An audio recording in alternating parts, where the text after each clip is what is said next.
I have a slight feeling that my intro music is not really going to match the mood of this video.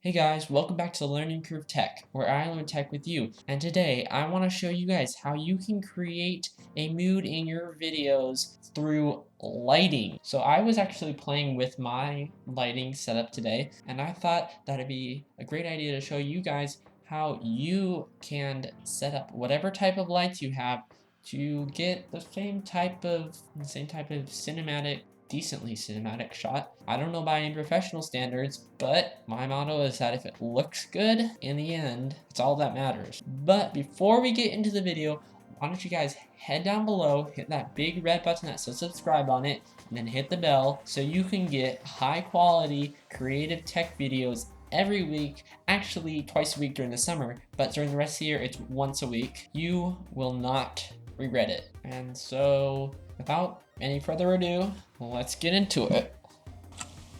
So, to get started, I'm going to show you guys what two lights I use. These are Neewer LED Panel lights that I got from Amazon, and if you want to check those out, try to find a link, and I'll link that below. So, in any lighting situation, the first light you're going to need is called a key light, and a key light basically is the main light. It's the key light.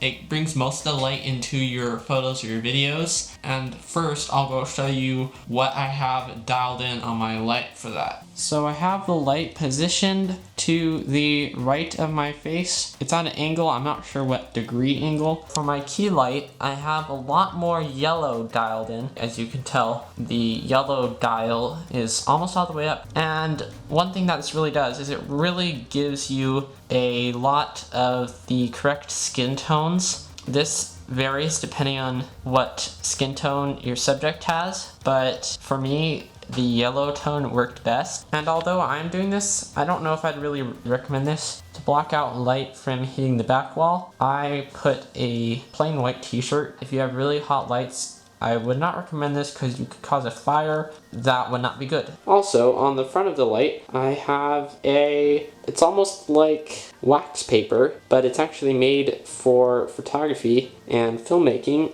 and it basically softens the light to your camera. And if you know what that's called, you can let me know in the comments below because I forgot the name. What you want to do with lights is make sure that your light source is big. So you want your light source to be as big as possible. And you also want it to be nice and soft. So keep those two factors in mind. Now let's move on to the hair light, which is this light right behind me. And the hair light is not your most important light. You don't always need a hair light, but a hair light is very important if you want any kind of contrast or any kind of separation between the foreground and the background. You should probably use a hair light. So this is the hair light I use. It is the same exact light as the key light, but I just have different settings dialed in. Again, with this light, I did put a t-shirt around the corner to block light from spilling off into my background. That really does help, and it also adds even more separation between the foreground and the background. I positioned my hair light at a diagonal to my key light so I could get some contrast between the one side of the subject and the other side of the subject. And over here you can see that there's quite a bit more white. Actually, it's all white, so it's almost the exact opposite color of the key light. And this really does help add extra contrast and really make your foreground pop from your background. Another thing you could do if you wanted even more pop and separation between the foreground and the background, you could add another light to your background, but instead of just a regular white or yellow light, add a color, so add a gel to your light. And with all your lights, just make sure that they are bright, but not too bright, or else you could have reflections in your skin, which would not look too good. So another thing that can really help you get your desired mood is by using manual mode. But if you are nervous about getting into manual mode, click this video right here. If you want some more photography ideas, click this video right here. And if you want to subscribe, click right here. That's all for today, guys, and I look forward to seeing you next time on Learning Curve Tech.